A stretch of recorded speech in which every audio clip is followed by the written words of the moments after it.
Hello student, कल हमने जो पढ़ा था एनिमल टिश्यू।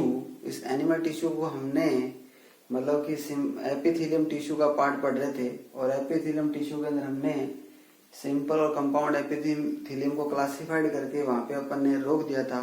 तो आज उसी टॉपिक को मैं आगे कर रहा हूँ कि अपन जो लिखा था कि सिंपल एपिथेलियम, तो सबसे पहले आज हम पढ़ रहे हैं सिंपल एपिथेलियम। और इस सिंपल एपिथेलियम का जो पहला पॉइंट मैंने जो लिखवाया था आपको वो ये लिखवाया था, सिंपल स्क्वैमस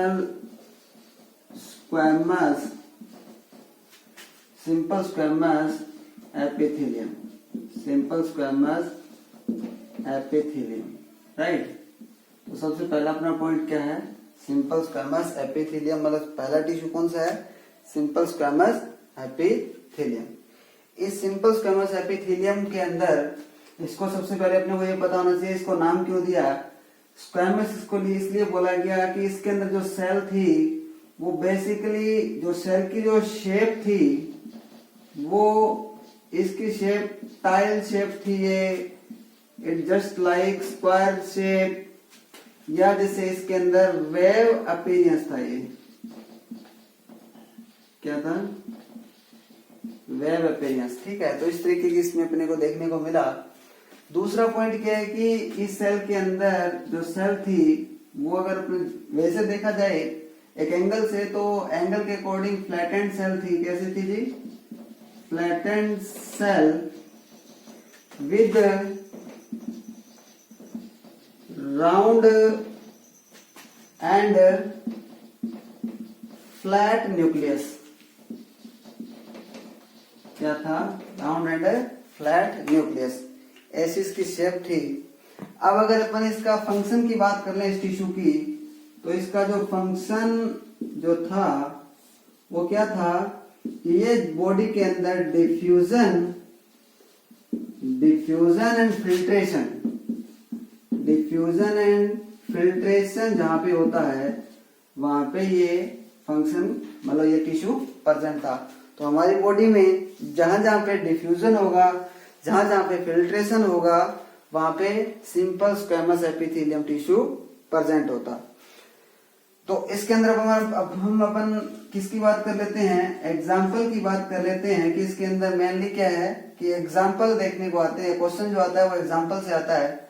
तो पहला जो एग्जाम्पल आया इसके अंदर सिंपल स्क्वैमस एपिथेलियम में, आपने सुना होगा कि पोडोसाइट सेल ऑफ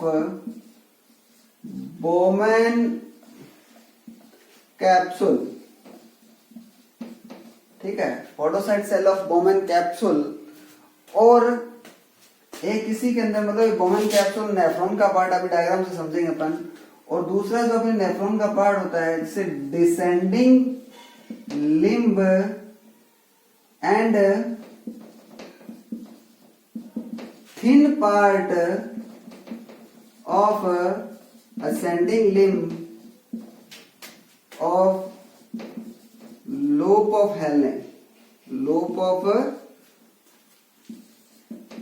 Henle, ठीक है। तो यहाँ पे कौन सा टिश्यू होता है आपका, सिंपल स्क्वैमस। डायग्रामेटिक देखेंगे, आपने नेफ्रॉन का डायग्राम सुना होगा। नेफ्रॉन हमारी किडनी के अंदर प्रेजेंट होता है। कहाँ पे होता है जी, किडनी के अंदर। किडनी में फिल्टर करने का काम करता है, किडनी की फंक्शनल यूनिट है ये। तो हम लोग यहाँ पे डायग्रामेटिक व्यू बता रहे हैं कि ये कहाँ पे होगा, तो थोड़ा ध्यान दे लीजिए इधर। तो ये हमारा आ गया,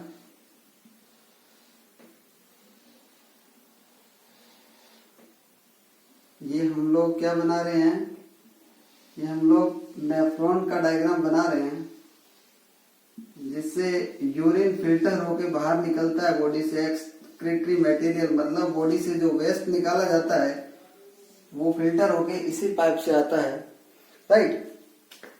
तो ये हमारा बोमेन कैप्सूल कहलाता है। इस बोमेन कैप्सूल की जो इनर वॉल होती है ये वाली, जहाँ पे पोडोसाइट सेल्स प्रेजेंट होती है यहाँ पे, तो यहाँ पे कौन सा टिश्यू प्रेजेंट होता है, सिंपल स्क्वैमस एपिथेलियम। कौन सा टिश्यू होता है, सिंपल स्क्वेमस एपिथेलियम। दूसरा point, descending limb and thin part of the ascending limb of loop of Henle. देखो इसे कहते हैं पीसीटी, इसे कहते हैं डीसीटी, इसे कहते हैं कलेक्टिंग डक्ट, इसे क्या बोलते हैं, कलेक्टिंग ट्यूब या कलेक्टिंग डक्ट। ठीक है, तो ये जो पार्ट होता है यहां से लेके और यहां तक का जो पार्ट, ये वाला जो पोर्शन है, ये पोर्शन क्या कहलाता है, ये पोर्शन कहलाता है लूप ऑफ हेनले।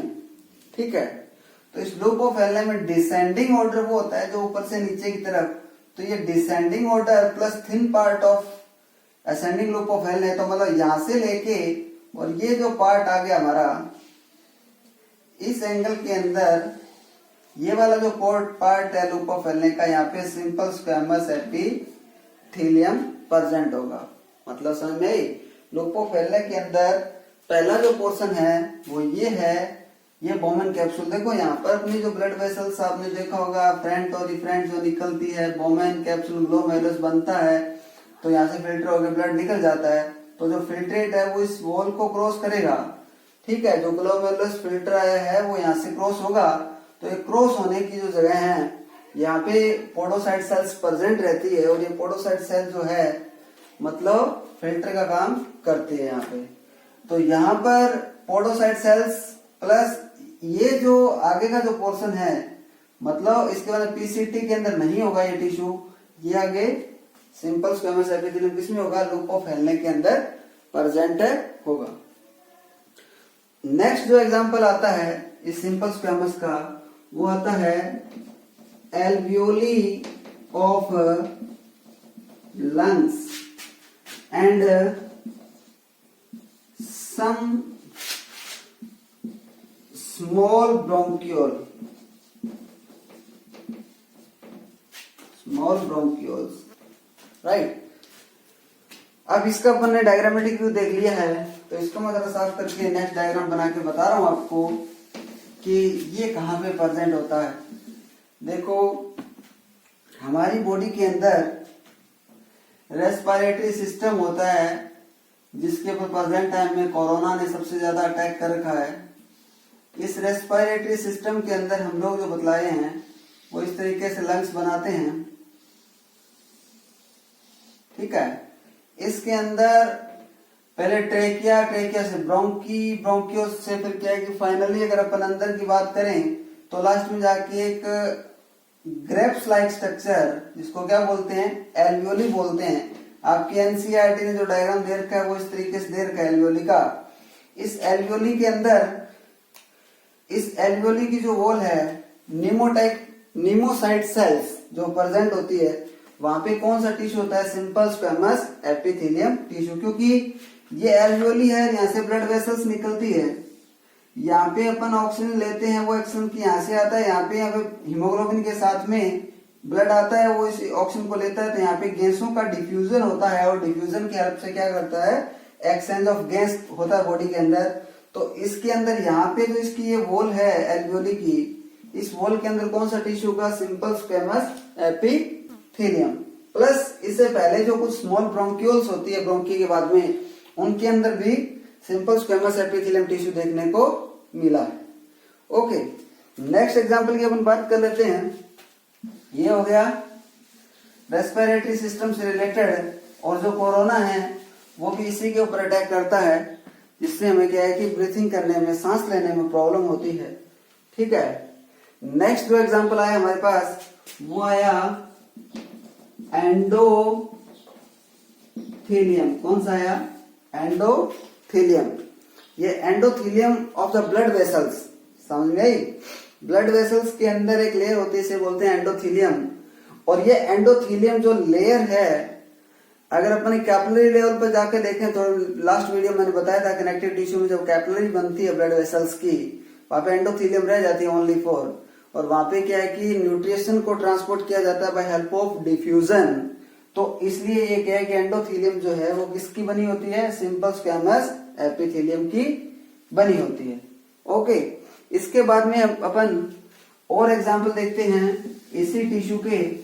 तो वो एग्जांपल क्या है कि आपने नाम सुना होगा parietal and visceral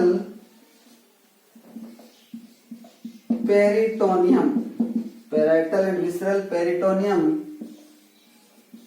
parietal and visceral pericardium, parietal and visceral pleura, parietal and visceral pleura. 3 example देखो ध्यान से। पेराइटल एंड विसरल पेरिटोनियम कहाँ होती है, मैं डायग्रामेटिक बताऊंगा आपको एक एक एग्जांपल। टिश्यू के अंदर आपको मैं जो भी एग्जांपल बताऊंगा विद डायग्रामेटिक बताऊंगा, इसलिए मैंने बोला था कि अगर आप टिश्यू मेरे से पढ़ लेते हो तो आपको physiologically, human anatomy and physiology clear हो जाएगी। क्योंकि जब अपने को ये पता चल जाएगा कि हमारी बॉडी के किस सिस्टम के अंदर कहाँ पे कौन सी लेयर है, कौन सा टिश्यू है, उसका फंक्शन क्या है, तो अपने को ऑटोमेटिकली क्या है, बॉडी ऑर्गन का फंक्शन पता चल जाएगा, राइट। तो ये इसी तरह पे मैंने एक एनिमल टिश्यू का एक सिस्टम बना रखा है। तो देखो parietal and visceral peritoneum, parietal and visceral pericardium और पेराइटल एंड विसरल प्लूरा, ये कहाँ कहाँ होती है। देखो पेराइटल एंड विसरल पेरिटोनियम जो है वो हमारी बॉडी की एब्डोमिन जो कैविटी होती है, कौन सी, एब्डोमिन कैविटी, ये थोरेसिक रीजन होता है, ये एब्डोमिन रीजन होता है। इस एब्डोमिन रीजन मतलब डायफ्राम से ऊपर, लंग्स ऊपर, नीचे हमारा स्टमक, लीवर, इंटेस्टाइन, ये जो है इसे एब्डोमिन उदरीय भाग कहते हैं। इस एब्डोमिन पार्ट के अंदर, इस एब्डोमिन पार्ट का जो कवर होता है, इस एब्डोमिन पार्ट का जो कवर है उसे पेरिटोनियम कहते हैं। मतलब अगर मैं एक सेक्शन लेके बताऊं, अगर मैं एक बॉडी का एक सेक्शन लूं इस तरीके से, थोड़ा सा इस तरीके से, तो ये हमारी बॉडी है। मैंने इस बॉडी को यहां से बीच में से ऐसे काट रखा है, यहाँ पे पीछे वर्टिब्रा आ गई और इसके अंदर बॉडी वॉल की तरफ जो है वो आ गई पेराइटल, और उसके बाद में अंदर की तरफ जो आई वो आ गई विसरल।